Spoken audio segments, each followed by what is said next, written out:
โดยมื้อนี้แม่แก้วก็ซ่อนหยิบเครื่องคือเก่าเนาะซ่อนฟรีตำอิดเฮาก็โตตีนแล้วก็มาแทกความยาวตัดความยาวแล้วก็มาตัดหัวนะหัวเอา4นิ้วโดยหลังจากนั้นก็แทกลาวแล้วก็มาแอวเราได้31สะโพกได้39เนาะเฮาก็สิมาทุบเสือกวัด4เทื่อเนาะออกมาเฮาก็สิแอวก็สิได้7นิ้วกับ3กระเบียดสะโพกก็สิได้9นิ้วกับ3กระเบียดเนาะได้แล้วเฮาก็สิมาเต็มตามนี้เลยโดยคิดเอาหัวลงครึ่งนิ้วคือเก่าเนาะคิดครึ่งนิ้วแล้วเฮาก็จังสิมาเอาเอาลงเนาะอันนี้เอาลงสะโพกเราได้39ก็สิเอาลงอยู่ประมาณ7นิ้วเนาะโดย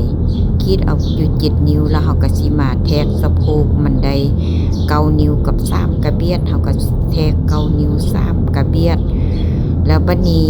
เฮาสิมาแทกเอวเนาะเอวมันก็สิได้อยู่7นิ้วกับ3กระเบียดแล้วเฮามาแทกระหว่างเอวกับเส้นสะโพกมันได้2นิ้วเนาะเฮาสิแบ่ง3กระเบียดออกมาเฮ็ดเป็นเส้นกิดล่างเนาะส่วนกิดล่างตัวนั้นเฮาสิเอาออกมาประมาณ3นิ้ว1กระเบียดแล้วเอาลง5นิ้วเนาะ5นิ้วแล้วเฮาก็สิมาขีดตัวนี้สิเหลืออยู่ประมาณนิ้ว1กับ1กระเบียดเนาะแล้วเฮาก็สิมากงตามนี่แหละทั้งซ่องเบื้องเนาะโดยกงฟากนี้แล้วก็สิมากงฟากนี้หลังจากกงแล้วเฮาก็สิมาแทกกิดทางล่างเนาะอยากได้กิดหน้าเฮาก็มาแทกกิดล่างแทกแต่แก่บนสะโพกไป5กิดล่างแล้วเฮาก็ที่แทกบน